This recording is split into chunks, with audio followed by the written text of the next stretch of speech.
श्री दत्तात्रय प्रभू महाराज की जय. ब्रह्मा विष्णू महादेव यांचे गर्व आहे.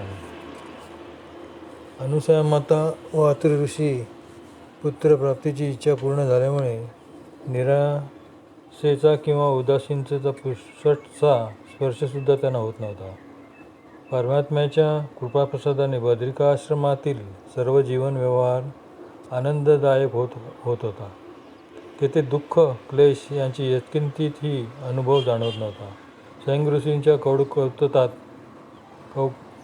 कौतुकात हळूहळू काळ जात होता. बाळ स्वयं ऋषी आता रांगत धावू लागले होते. अशा वेळी एकदा नारद महर्षींची स्वारी नारायण करीत बद्रिकाश्रमात आली. अनुसूयेने नम्रतापूर्वक वंदन करून त्यांचे यथोचित आदरातिथ्य केले. नारद महर्षीने बाळ स्वयं ऋषीचे कौतुक करीत अनुसूयेच्या आदरातिथ्याचा स्वीकार केला. अत्रि मुनीबरोबर कथावार्ता करून सर्वांचा निरोप घेऊन नारद बद्रिकाश्रमाची महिमा गात सरळ सत्यलोक पिताश्रींच्या महालात गेले. ब्रह्मदेव महालात नव्हते. माता सावित्री, आज आपण परीक्षा पाहावी. सतयुग म्हणजे कृतयुग संपले आहे आणि त्रेतायुग सुरू झाले आहे. मानव मात्रांच्या चित्रवृत्तीत बराच बदल झाला आहे.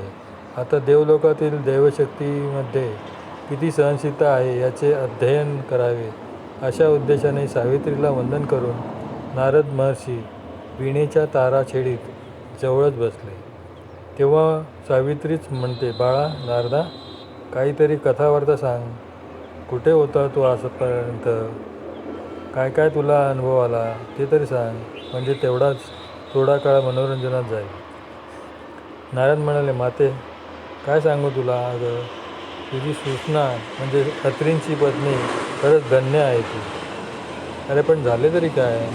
सावित्री म्हणाली, माते, काय झाले काय विचारते?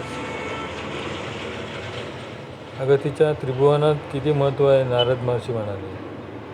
सावित्री म्हणते, अरे असे कोणते कर्तृत्व केले तिने? नारद मुनी म्हणतात, आई, अगं तिला एक बाळ झाले. सावित्री म्हणते, म्हणे बाळ झाले? जसे काही कुणाला बाळ होत नाही. नारदाच्या विचारांची घालमेल होऊ लागली. नारद मुनी म्हणतात, माते, तसं नाही. ती एक महान सती पतिव्रता आहे. त्रिभुवनात सर्व तिची स्तुती करतात. सावित्री म्हणते, अहो, जणू काही पतिव्रता धर्मच लोपला. तीच एक निघाली सती. नारायण म्हणतात, अगं आई, तिच्या पायावर सर्व वृद्धिसिद्धी लोळून घेतात. हे माते, स्वर्गस्थ देव, ऋषी, यक्ष, किन्नर, गंधर्वातील तथा त्रिभुवनातील स्त्री पुरुष सर्व लोक तिची आदराने स्तुती करतात. या जगात अनुसूयासारखी श्रेष्ठ पतिव्रता आणि सत्वाचे रक्षण करणारी महान सती दुसरी कोणती स्त्री नाही, असे ते अभिमानाने म्हणतात. आणि अनुसूयासुद्धा त्याच अभिमानात वावरते. अगं माते, काय सांगू? तुम्ही तिन्ही देवांच्या राण्यासुद्धा मला तिच्या पायातील आभूषणासारख्या दिसल्या. वृद्धिसिद्धी तिच्या पायी दिसल्यात. आई, म्हणूनच मी अत्यंत उदास झालो आणि सरळ तुझ्याकडे आलो. नारद महर्षींचे नाटक चांगलेच वाटले. सावित्रीच्या नेत्रातून अनुसूयेबद्दलची असूया झिरपू लागली. रागाने डोळे लाल झाले. श्वासोश्वासाची गती वाढू लागली. नारद महर्षी हळू उठले आणि तसेच विष्णुदेवाच्या महालात गेले. कमला लक्ष्मीला वंदन करून नारद महर्षींनी आसन ग्रहण केले आणि विष्णुदेव घरी नाहीत याची खात्री करून अनुसूयेच्या सत्वाची महती कथन केली. तशी लक्ष्मी बरीच संयमी. असं का म्हणून सुहास्य वदनाने तिने अनुसूयेची सर्व स्तुती पचवली. तेव्हा नारद महर्षींनी शेवटचे अस्त्र काढले. नारद म्हणाले, माते, मी तुमच्या मूर्ती अनुसूयेच्या पायाच्या तोरड्यात पाहिल्या. खरंच अनुसूया किती श्रेष्ठ आहे, नाही काय? नारदाने असे सांगताच लक्ष्मीला संयमाचा बांध फुटला आणि त्वेषाने लक्ष्मी म्हणाली, काय, आमच्यापेक्षा ती श्रेष्ठ सती? लक्ष्मीची अवस्था क्षणात सावित्रीसारखी झाली. नारद हळूच निघाले. कैलास भुवनात गेले. बाहेरची चौकशी केली. महेश आहेत की नाही म्हणून. महेश नाहीत असे कळताच वीणेच्या तारा छेडीत व बद्रिकाश्रमाची महिमा गात गात नारदजी पार्वतीच्या महालात गेले. पार्वतीला वंदन करून नारद महर्षींनी पूर्वोक्त प्रकारे अनुसूयेचे श्रेष्ठत्व सांगणे सुरू केले आणि एक दोन वाक्यात पार्वतीचे डोळे लाल लाल दिसू लागले. नारद घाबरले, म्हणाले, माते, मला फार वाईट वाटते. कसे सांगू तुला? हे माते, स्वर्गस्थ ऋषी, यक्ष, किन्नर, गंधर्वादिक तथा त्रिभुवनातील स्त्री पुरुष सर्व लोक अनुसूयेचे आदराने स्तुती करतात. या जगात अनुसूयेसारखी श्रेष्ठ प्रतिवता आणि सत्वाचे रक्षण करणारी मान सती दुसरी कोणीच नाही, असे अभिमानाने म्हणतात आणि अनुसूयासुद्धा त्याच अभिमानात वावरते. त्या अनुसूयेच्या पायात तुमच्या तिघींच्या मूर्ती मी पाहिल्या, असे म्हणतात. पार्वती नारदाकडे दुर्लक्ष करीत रागारागाने दांडाण पाय आपटीत महेशाचे येण्याची वाट पाहत अस्वस्थ होऊन फेऱ्या घालू लागली. नारद हळूच तिथून सटकले आणि त्रैलोक्य भ्रमण करण्यासाठी निघून गेले. तिघीही अनुसूयेच्या द्वेषाने जळजळीत झाल्या होत्या. एक दूत पाठवून सावित्रीने लक्ष्मी व पार्वतीला बोलावून घेतले. तिघींची चर्चा झाली. तिघींनी मिळून अनुसूयेचे सत्वहरण करण्याची एक योजना आखली. ब्रह्मा, विष्णू, महादेव तिघेही सायंकाळी आपापल्या भुवनी परतले. तेव्हा त्यांना आज वेगळाच अनुभव आला. स्वागतासाठी कोणीही द्वारी उभे नाही. आत महालात गेल्यानंतर तिन्ही देवांना आपापल्या राण्या रुसून बसलेले दिसले. मृत्यूलोकाचे हे रुसव्या फुगण्याचे लोण देवलोकी कसे पोचले याविषयी तिन्ही देव विस्मित चकित होऊन चिंतित झाले. तिन्ही देवांनी परोपरीने आपापल्या पत्नीला समजावण्याचा प्रयत्न केला, पण काहीच इलाज चालेना. काही वेळ भयान शांततेत गेला. पुन्हा प्रत्येकाने समजावण्याचा प्रयत्न केला. तेव्हा तिघींनी आपापल्या पतींना एकच उत्तर दिले, जोपर्यंत अनुसूयेचे सत्वहरण होत नाही तोपर्यंत आम्हाला समाधान लाभणार नाही. अनुसूयेमुळे आमच्या किती घोर अपमान होतो, तिला प्रायश्चित मिळालेच पाहिजे. शेवटी नारदाने सांगितलेले अनुसूयेचे संबंधित वर्तमान तिन्ही देवांना ऐकविले. आपल्या मूर्ती तिच्या पायात असल्याची माहिती पुरवली.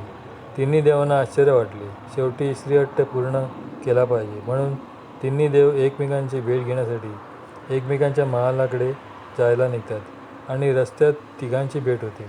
एकमेकांकडे आश्चर्यचकित नजरेने तिघे पाहू लागले. शेवटी निवांत स्थळी जाऊन परस्परांचे क्षेमकुशल विचारता तिघांचाही मजकूर एकच निघाला. बराच वेळ विविध प्रकारे चर्चा झाली. शेवटी अनुसूयेचे सत्व हरण करण्याची योजना आखल्या गेली. बद्रिकाश्रमात माता अनुसूया स्वयंऋषीला खेळवीत होती. अत्रि ऋषी अनुष्ठानाला नदीवर गेले होते. दुपारची वेळ झाली. स्वयंऋषीला जेवू घालून अनुसूया माता पतीची वाट पाहत बसली. तेवढ्यात अनुसूयेच्या द्वारी 3 अत्यंत तेजस्वी ब्राह्मण आले. अनुसूयेने उठून त्यांना वंदन केले आणि त्यांच्या आदरातिथ्याची तयारी करू लागली. तेव्हा ब्राह्मण म्हणाले, अनुसूये, आम्हाला खूप भूक लागली आहे. तुझ्या पतीने आम्हाला तुझ्याकडे पाठवले आहे. तेव्हा अनुसूया म्हणाले, हे भूदेव हो, आपण आसन ग्रहण करा. मी त्वरित आपल्या भोजनाची तयारी करते. तिन्ही ब्राह्मण म्हणाले, अनुसूये, तुझ्या सतीत्वाची कीर्ती ऐकून आम्ही येथे आलो आहोत, परंतु आम्हाला तुमच्या जवळच्याच पदार्थांचा पाक करून जेवू घाल. आम्हाला दुसरे काही नको. अनुसूया हे अजब ब्राह्मण पाहून चकितच झाली. तरी पण या किंचित आदरभाव कमी न होऊ देता त्यांच्या जवळचा पदार्थ घेण्यासाठी पात्र घेऊन जवळ आली. तिन्ही ब्राह्मणांनी आपापल्या झोळीतील तांदूळ अनुसूयेच्या पात्रात टाकले. अनुसूया तांदूळ घेऊन पाकगृहात गेली. ते तांदूळ मिसू लागली आणि संशयित दृष्टीने तांदळाला निरखू लागली. चटकन अनुसूयेच्या लक्षात आले. अंतःकरणात धस झाले. ते तांदूळ म्हणजे साधे तांदूळ नव्हते, तर ते गारगोट्याचे तांदळासारखे कण होते. सत्वाचे ही तर कठोर परीक्षा आहे. कसा भात होईल या तांदळाचा? अनुसूयेवर जणू काही आभाळ कोसळले. ती भयभीत झाली. तिने एक वेळ बाळ स्वयंऋषीकडे पाहिले. स्वयंऋषीची खेळक्रीडा सुरू होती. अनुसूयेला थोडी स्फूर्ती आली.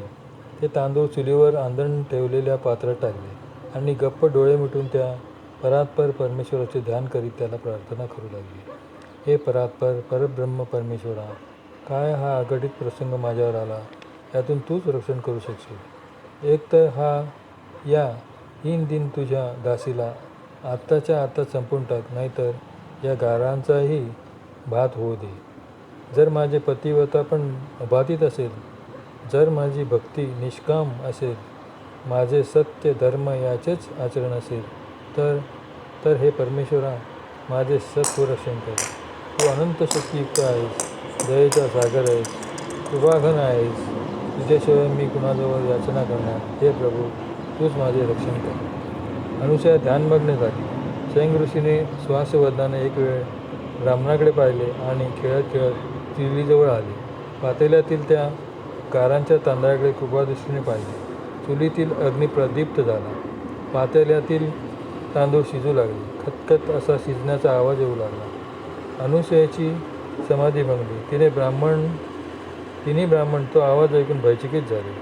स्वयं ऋषी मातेच्या उसंगी शिरले. अनुसया आनंदात न्हावून निघाली. परमेश्वराचे गुणांमधून कसे करावे हेच तिला कळेना. बाळ स्वयं ऋषीला हृदयाशी कवटाळून त्याचे पटापट मुके घेत त्याला कुरवाळू लागली. भात तयार झाला. लगबगीने अनुसया मातेने हर्षभरीत होऊन पात्रे वाढली. यत्किंचित आदरभाव कमी न होऊ देता त्या अद्भुत अतिथीने तिने जेवणासाठी पाचारण केले. अतिथी निमूटपणे उठले. खाली मान घालून पाटावर बसले. तिघांच्याही मनात आले, आखलेली योजना पूर्णपणे फसली.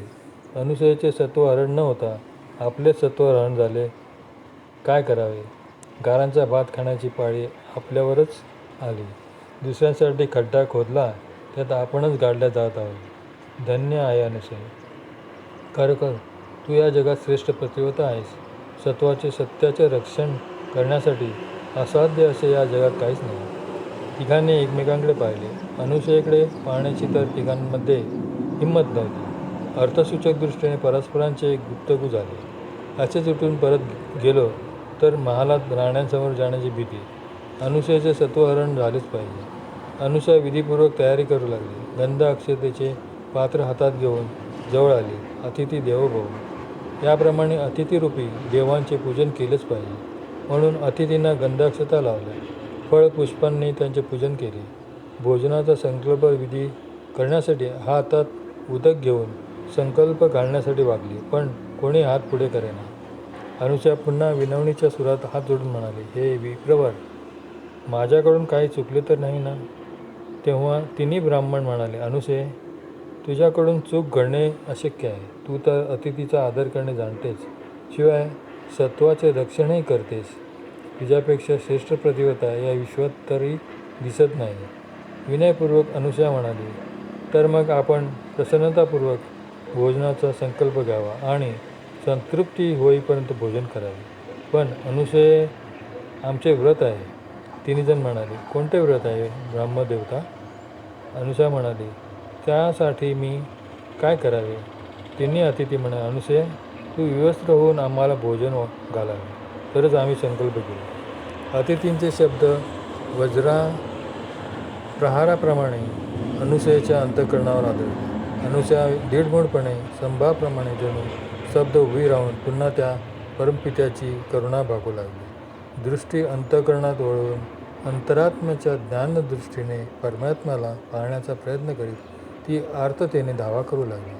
नाना संकटातून मुक्त करणारा हे दयाधरा, असाच माझा आत्मा या शरीरातून मुक्त होऊ दे. सत्वाचे पतिव्रता धर्माचे रक्षण करीत असता प्राण गेला तरी चालेल, पण मला सत्वहीन धर्महीन होऊ देऊ नको. हे प्रभू, तूच माझा रक्षक आहेस. शीघ्रतेने येऊन माझे रक्षण कर, किंवा या शरीरातून तरी मला या क्षणी मुक्त कर. अशी आर्जवपूर्वक प्रार्थना करू लागली. बाळ स्वयं ऋषी दूरदूर धावत आले. सर्व प्रकार जाणून त्यांनी तिन्ही देवांच्या शिरावर आपले कमल ठेवून क्षणार्धात तिघांचाही नवजात बालक बनवले. स्वयं ऋषीने आपल्या विज्ञानशक्तीने तिन्ही अतिथींना बालक करून स्वतः आईजवळ जाऊन तिला विलगले. तिन्ही बालके रडून रडून आक्रोश करू लागले. अनुसयेची समाधी भंगली. बाळा स्वयंगाला कडेवर घेऊन ती त्या नवजात बालकांना आश्चर्य, आनंद आणि भीती मिश्रित नजरेने निहाळू लागली. हा काय प्रकार आहे? ही बाळके कोणाची? अतिथी कुठे गेले? काही कळेनासे झाले. असा संभ्रमित होत विचार करीत माता अनुसया अत्रि ऋषींची वाट पाहू लागली.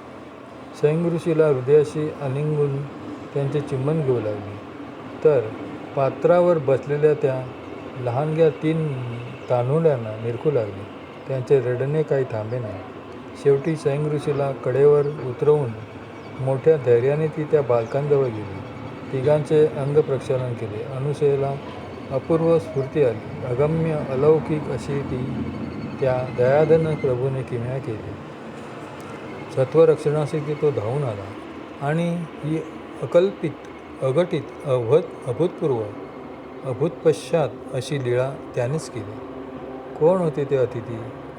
काय ही त्यांची फजिती? मी कशी सांगणार आता यांना? त्यांच्या आप्तसंबंधियांना त्यांच्या विरहाने किती दुःख होणार?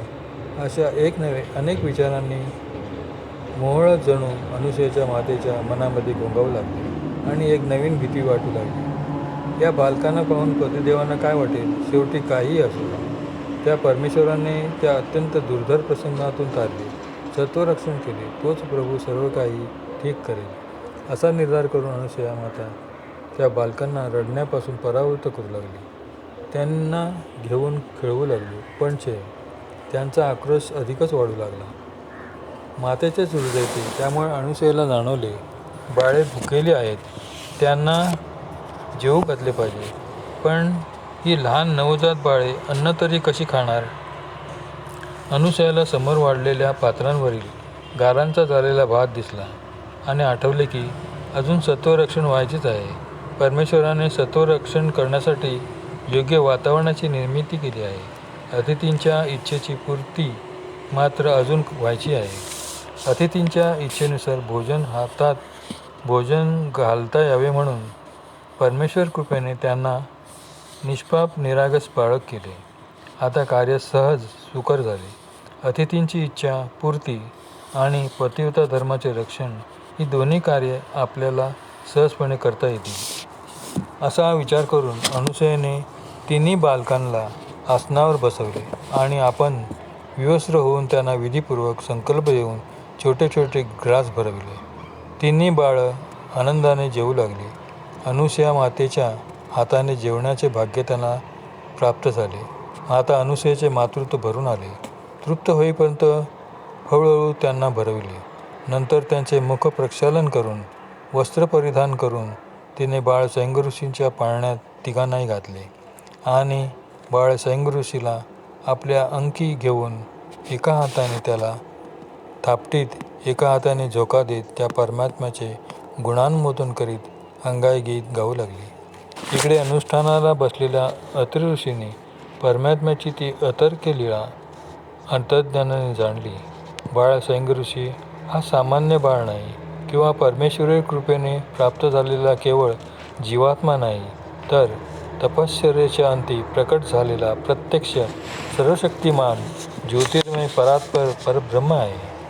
जीवोद्धार कार्यासाठी, धर्माची संस्थापना करण्यासाठी आणि दुष्प्रवृत्तींचा नाश करण्यासाठी त्या प्रभूनेच हा परावर शक्तीने युक्त असा अवतार घेतलेला दिसतो. 3 अतिथी सुद्धा सामान्य अतिथी दिसत नाहीत, तर ते सुद्धा महान शक्तीच सत्वपरीक्षा पाहण्यासाठी आलेले दिसतात. का ही परमात्म्याची लीळा? केवळ क्षणार्धात अतिथींचे बाळ होणे, सहज गारांचा भात होणे. आता पुढे काय घडते हेच पाहूया. असा विचार करून अत्रि ऋषी अनुष्ठान आटोपून आपल्या पर्णकुटीत आले. अनुसूयेच्या मधुर सुरांनी आणि गीतांतील आर्जव आणि अर्थपूर्ण शब्दांनी असमंतात शांत आणि सात्विक रसाचा परिपोष होऊ लागला. दाही दिशा त्या दोन्ही लहरींनी सुस्नात झाल्या. 3 बालक निद्राधीन झाले. बाळ स्वयं ऋषी मातेच्या मुखाकडे कृपादृष्टीने पाहू लागले. अनुसूयेच्या अंतःकरणी आनंदाचा वर्षाव होऊ लागला.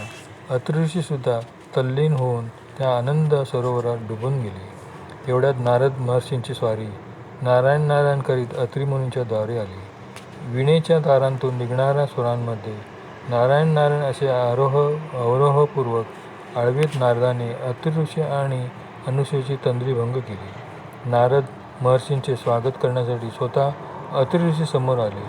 अनुसूया हाताची पाळण्याची दोरी सोडून स्वयंऋषीला कडेवर घेऊन लगबगीने वंदन करते आणि पुन्हा पूर्वस्मृतीची आठवण होऊन एकदा पाळण्याकडे, तर एकदा स्वयंऋषीकडे, तर एकदा नारदाकडे, तर एकदा अतिऋषींकडे पाहू लागते. काय बोलावे, कशी सुरुवात करावी, काहीच सुचत नसल्याने अनुसया स्तब्धपणे उभी राहते. अत्री महर्षी आपल्या बंधूला गाढ आलिंगन देतात आणि हर्षभरित होऊन नारद महर्षी अनुसया आणि अत्री ऋषीला वंदन करू लागला. अनुसे, तू धन्य आहेस. तुझी श्रद्धा, तुझी भक्ती अपरंपार आहे. त्या भक्तवत्सल करुणाकर प्रभूला तू आपल्या भक्तीने वश केले आहे. सदैव त्यांची कृपा तुमच्यावर आहे. तू श्रेष्ठ प्रतिव्रता आहेस. तू सत्याचे धर्मांचे पालन करणारे आहेस. आजपर्यंत तू केवळ त्रिभुवनात विख्यात होती. आज तू संपूर्ण विश्वात जगत विख्यात सती म्हणून कीर्तिमान झाली. नारद महर्षींची ही अनुसूयेच्या कीर्तीची गाथा अवरित अत्री ऋषी म्हणाले, नारदा, अरे किती किती स्तुती करतोस अनुसूयेची. जरा क्षणभर आसन ग्रहण करून आतिथ्य स्वीकार कर आणि त्रिभुवनातील काही सविशेष समाचार निवेदन कर. नारद महर्षी म्हणाले, हे बंधू, अरे तुझ्या तपाचा, तेजाची आणि अनुसूयेच्या सतीत्वाची महतीच मला आनंद देत असते. त्रिभुवनातील विशेष समाचार काय ऐकतोस? आज मी तुला त्या पलीकडचा विशेष समाचार सांगणार आहे. म्हणजे अत्री ऋषीने आश्चर्य व्यक्त केले. नारद महर्षी म्हणाले, अरे तुझ्या आश्रमाशीच संबंधित असा समाचार मी सांगणार आहे. तो कसा? अत्री म्हणाले. तेव्हा नारदाने पाळण्याकडे बोट दाखवीत अत्री ऋषीला म्हटले, त्या पाळण्यात कोण कोण आहेत माहीत आहे तुला? तेव्हा अत्रीने एकदा पाळण्याकडे आणि नंतर अनुसूयेच्या कडेवर बसलेला बाळ स्वयंऋषीकडे पाहून सर्व माहिती असूनही जणू काही माहीत नाही असे दाखवीत नारदाला म्हणाले, अरे पाळणा तर रिकामाच आहे. बाळ स्वयंऋषी तर अनुसूयेच्या कडेवर झोपले आहे. पाळण्यात आहेत फक्त स्वयंऋषीचे वस्त्र प्रावरण. नारदाने अनुसूयेकडे पाहिले आणि म्हटले, अनुसूये, तूच सांग, कोण कोण पाळण्यात आहेत ते? अनुसूया घाबरत हात जोडून म्हणाली, महर्षी पतिदेव, अनुष्ठानाला गेल्यानंतर 3 ब्राह्मण अतिथी आले. पुढील इत्थंभूत सर्व प्रकार वर्णन करून अनुसूया म्हणाली, आपण त्रिकालदर्शी आहात. या 3 अतिथींची सविस्तर कथा आपणच कथन करून त्यांच्या बालपणातून मुक्त होण्याचा उपाय सांगावा. कारण एकतर त्यांचे स्वकीयजन त्यांची वाट पाहत असतील आणि त्यांच्या दुष्कर्मामुळे प्राप्त झालेले बाळकत्व असेच कायम राहिले तर अनर्थ होईल. तेव्हा अत्री ऋषी आणि नारद महर्षी पाळण्याजवळ जाऊन वस्त्र बाजूला करून आश्चर्यचकित होऊन त्या बाळकांना पाहतात. तेही शांत झोपलेले असतात. नारद महर्षी म्हणतात, अत्री ऋषी, अरे हे 3 बाळक म्हणजे प्रत्यक्ष ब्रह्मा, विष्णू, महेश आहेत. सती अनुसूयेचे सत्वहरण करण्यासाठी आले, पण त्यांनी स्वतःचीच फजिती करून घेतली. अत्रींना नारदाकडून विशेष माहिती मिळाली. 3 बालके म्हणजे त्रिदेव आहेत. 3 देव अनुसूयेचे बाळे झालीत. खरेच अनुसूया, धन्य आहेस तू. असे अत्री ऋषी अनुसूयेकडे सप्रेम दृष्टीने पाहत म्हणाले. अनुसूयेला आता कुठे कृतार्थ वाटायला लागले. 3 बालकांजवळ येऊन अनुसूया माता नारद महर्षीला म्हणते, महर्षी, अहो या तिघांमध्ये ब्रह्मा कोणते आहेत, विष्णू कोण आहे आणि महेश कोण आहे? बालकांकडे पाहून नारद महर्षी म्हणतात, अरे हे तर तिघेही एकसारखेच दिसतात. अगदी सारखे तिळ्या मुलांसारखे. हे तर मलाही ओळखता येत नाही. ही त्या परमेश्वराचीच अतर्क लीळा आहे. त्यांची लीळा जोपर्यंत पूर्ण होत नाही तोपर्यंत तर ऋषीमुनी देवांतिकांनाही कळणे अशक्य आहे. अनुसूये, तू भक्तीमध्ये तल्लीन असल्यामुळे तुला अतर्क लीळा कळली नाही. पण मी आणि अत्रीने तुझ्या घरी घडणाऱ्या घटनांचे जसेचे तसे दर्शन घेतले आहे. दूरदर्शन शक्तीने केलेली लीळा क्रीडा अवलोकन केल्यानंतर मी पुन्हा त्या परब्रह्म अवताराचे दर्शन घेण्यासाठी इथे आलो आहे. तुझे भाग्य आणि तुझा अधिकार, तुझी योग्यता थोर आहे. महासती अनुसूये, तुझ्या कडेवर बसलेले बाळ स्वयंऋषी हेच परात्पर परब्रह्माचे अवतार आहेत. त्याचीच ही अगम्य लीळा आहे. असे म्हणून नारद महर्षींनी आणि अत्री ऋषींनी सैंग ऋषींना पदस्पर्शपूर्वक वंदन केले. अनुसूया मातेचा आनंद द्विगुणित झाला. तिने बाळ सैंग ऋषीला श्रेष्ठ आसनावर बसवून मनोभावे पूजार्चा करून वंदन केले आणि सैंग ऋषीच्या बाळलीलांचे चिंतन, मनन आणि निरीक्षण करू लागले. तेव्हा पुन्हा माता अनुसूयेचे मातृत्व भरून आले. बाळ सैंग ऋषी श्वासवदनाने त्यांच्या भक्तिभावाचा स्वीकार करून सर्वांकडे कृपादृष्टीने पाहू लागले. सैंग ऋषीला वंदन करून सर्वांचा निरोप घेऊन नारद महर्षी जाण्यासाठी निघाले. तेव्हा अनुसूया म्हणाली, हे महामुनी, आता पुढे काय होणार? तेव्हा नारद म्हणाले, सत्वरच या प्रकरणाचा योग्य निकाल लागणार आहे. आपण निश्चिंत असा. तो प्रभू तुमच्याजवळ आहे. मी या प्रकरणातील खरे दोषी असलेल्या तिन्ही देवपत्न्यांना आणण्यासाठी असे बोलून नारायण नारायण म्हणून करांगुळच्या अग्राने विणेच्या तारा छेडीत प्रभू गुणगान गात सत्य कैलास वैकुंठाचे प्रस्थान केले. श्री दत्तात्रेय प्रभू महाराज की जय.